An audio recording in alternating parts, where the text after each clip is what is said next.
In this video we will learn how to add helpdesk ticket type in FlowHCM. First of all, we will log in into FlowHCM portal. Here is the dashboard.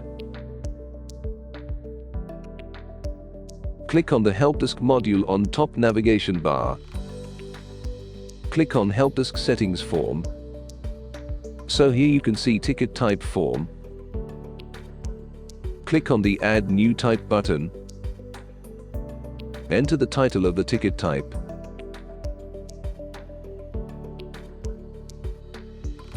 Select the ticket category. Next, select the agent type, specific employee or group. Define the ticket assign hierarchy.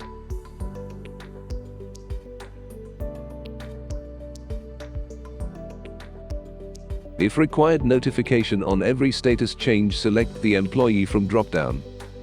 Click on Save button to add the ticket type. System will show a small pop-up indicating that your request is successful.